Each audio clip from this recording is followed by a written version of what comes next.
Once you know what the brand stands for, then you can build sonic territory of the brand. Most of the time, it's like 30 to 45 seconds composition that will support all the brand's key values, and that is meant to be adapted according to the different touch point of the brand, from TV, radio, digital content, UI, UX, vocal identity, on-home music, customer service line, podcast, pretty much everything you can imagine. Once sounds is involved, you can relate to that and adapt your DNA to it. Welcome to the Sound in Marketing podcast. Valentine Fleur is the head of strategy and the managing director in Canada for Sixième. Before that, he worked as group account director for Havas Paris, developing numerous brand platforms across all industries and sectors. Val joined the Sixième team in 2016 to offer his strategic skills and promote his sonic branding expertise in Canada and North America. He has spent 13 years building engaging branded experiences and driving fully integrated global marketing strategies and advertising campaigns. He has worked with clients such as Mercedes-Benz, Smart, Cobuzz.com, Shure, Teads, Westfield, Royal Bank of Canada, Kingfisher Group, and Bank of Luxembourg. Welcome to the show, Val.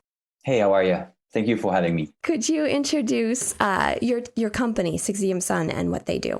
So Sixième is a global pioneer and one of the few leaders in sonic branding. We've been on the market for 25 years. We're celebrating our 25th anniversary this year. Very happy about this.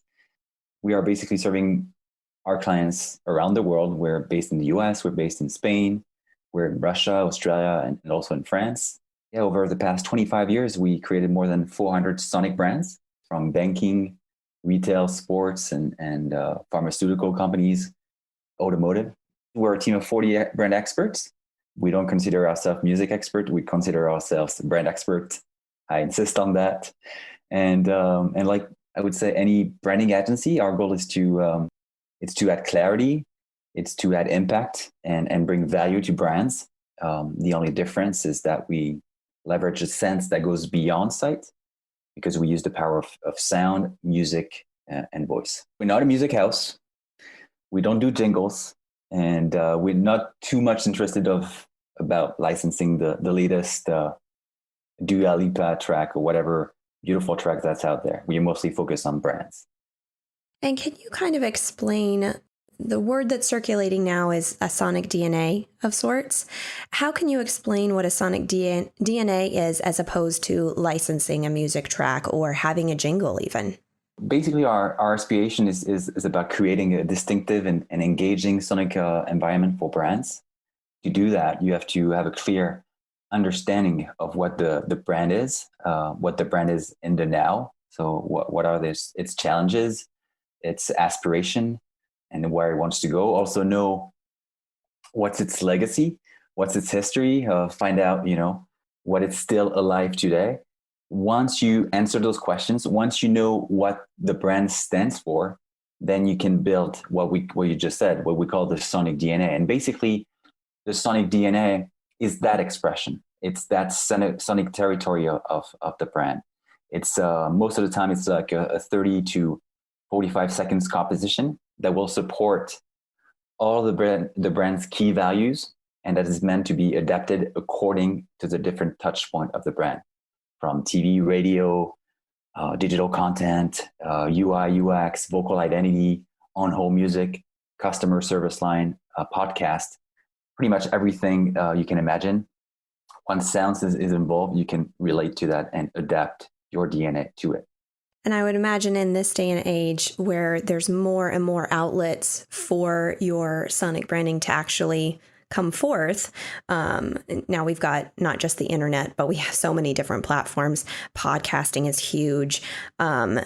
Just sounds and games. There's so many outlets, so many different audio touch points that we have now that is so imperative for a brand to pay attention to this, that it's not just like, what we were referencing before. It's not just picking out a song for licensing. It's not just about a jingle for your campaign. It's the entire DNA. And in my opinion, I think it should be right there along with your marketing your music strategy should be in there as well.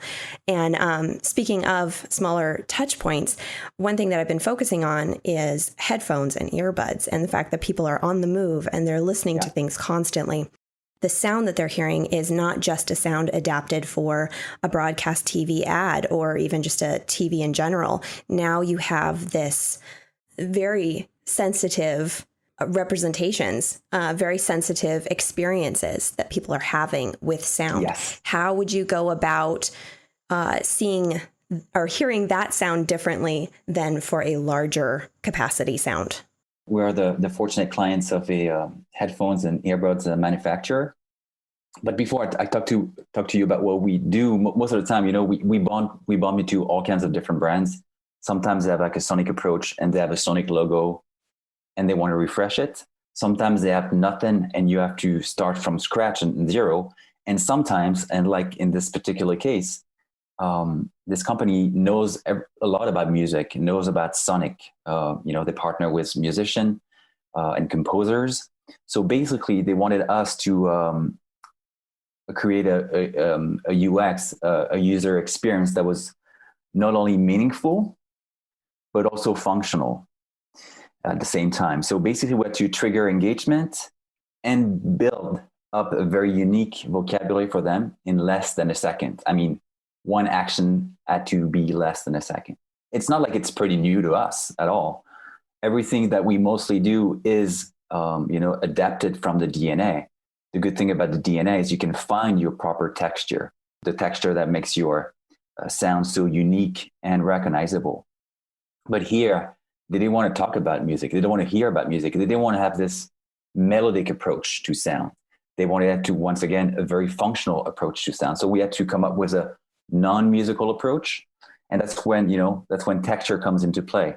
I mean, to give you just an example, I mean, if you just find and you work on a crystal clear texture, that could be expressed through a piano notes, for example, that could evoke a sense of purity or stress-free experience. And that's what we did, for example, for Paris Airport. You can build your vocabulary out of this. If you think about a sharp synthesized notes, you can convey something that's clear, that's more about efficiency, engineering precision, or your texture could be also, organic. It could be also vocal, and all of a sudden you get a, organic community feel, and you can expand your vocabulary out of. Once you found this texture, and you add those, notes, those ascending, descending, those loops, those pulses, those acceleration, then we start to create what we call the sonic device intimacy. You create this relationship between the user and the device, but with this texture, that's the only you can own. Then you create this very specific relationship to the device and to the brand as well. Though you have to be very careful that, there's only like a certain amount of noises and notification and sound that people can relate to, especially if they are less than a second. You cannot come up with an experience that includes like 25 different sounds. I would say that 8 to 10 sounds is the best kind of experience you can think of. And I think with a sonic DNA, it may seem like a big project, and it is at first. You have to put a lot of thought into it in the very, very beginning. But when you come to aspects like these micro melodies and UX design and just all these different audio touch points that you will inevitably have to touch on, do you see any way near range sounds in headphones and earbuds that these sounds and music can create a more community driven experience? For instance, I was talking with a couple of guests a while back, and they were talking about how Bluetooth headphone or earbuds now have the capacity to share. I believe it was the iPods, and I think they're working on this on some other things too. But like if you were listening to a podcast and you really liked it, you could share that with your spouse or your friend or your family member, and they could experience it as well. Do you see anything coming around the bend that could give more of a community-driven experience? I think it's always great to talk about and think about community, especially through a pandemic, especially for brands. They want you to feel part of their community. So how can you create that when everybody's kind of away from each other? The first image that comes to mind is those silent dance parties, and everybody's wearing headphones and they are dancing to the same music, but only themselves can hear. And I have to say, I've never experienced those kind of things. So I wish I can do that sometimes. Bose had something interesting. I don't know if you heard about this augmented reality frames that they developed in 2018. And unfortunately, they dropped that in June this year.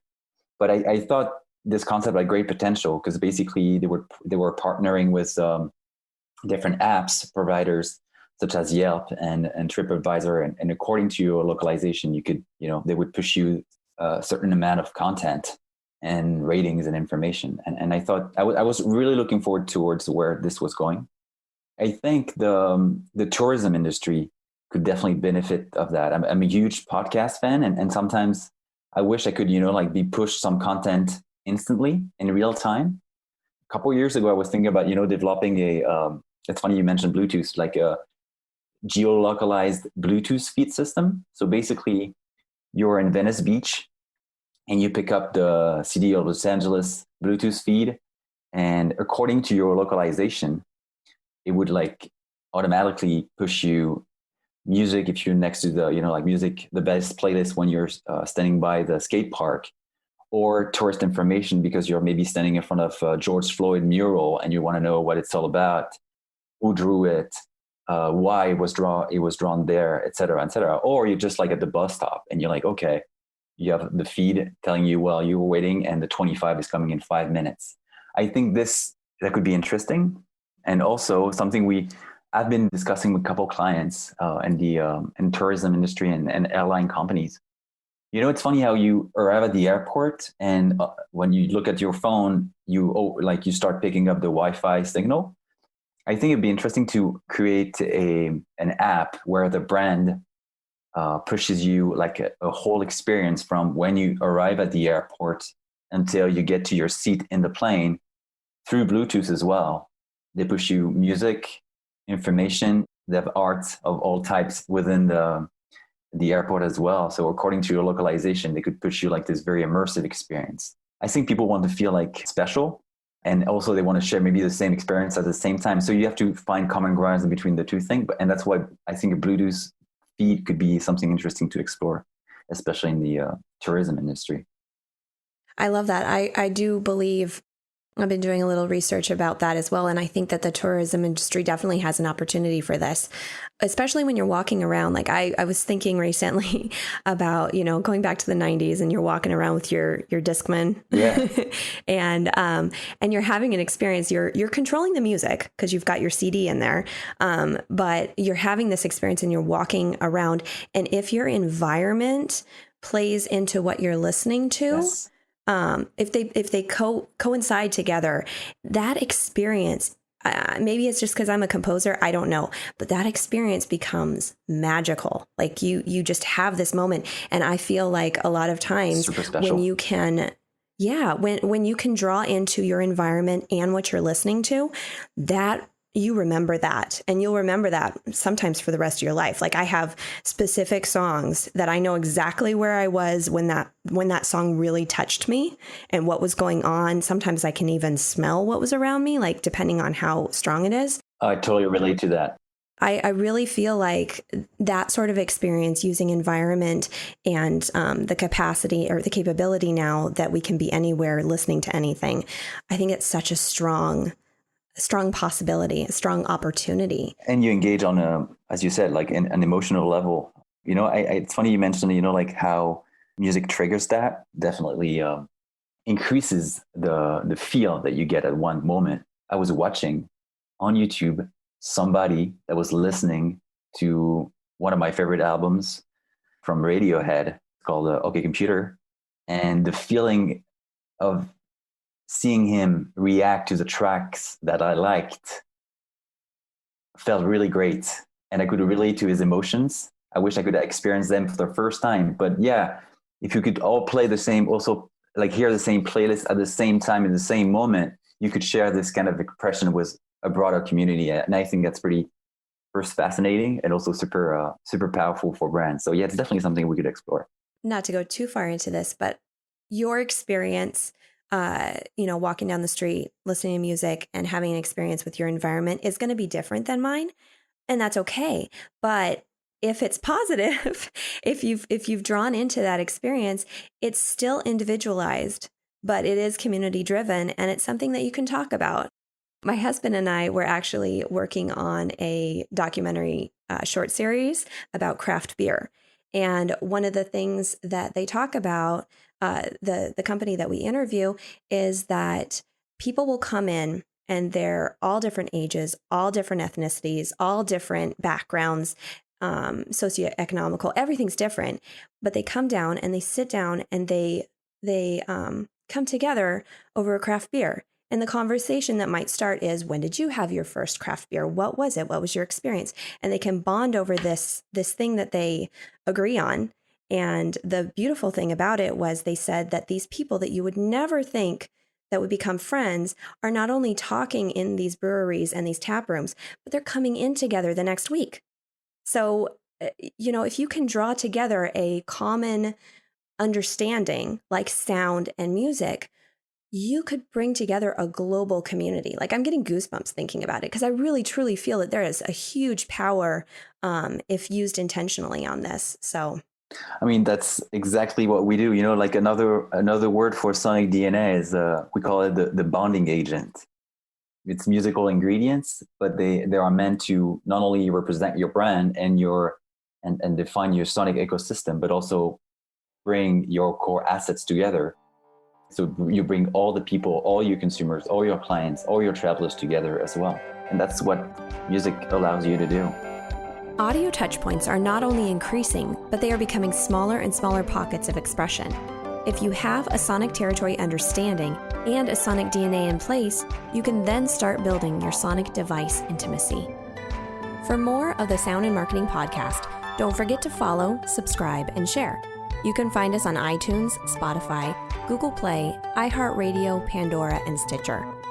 For inquiries on producing and developing your own podcast, or for inquiries on sonic branding and sonic branding consultation availabilities, you can find me at Dreamr Productions. That's DREAMR Productions.com, LinkedIn, and Facebook. You can also email me at Jeanna, JEANNA, at dreamrproductions.com. All links will be provided in the show notes. This episode was produced by Dreamr Productions and hosted, written, and edited by me, Jeanna Isham.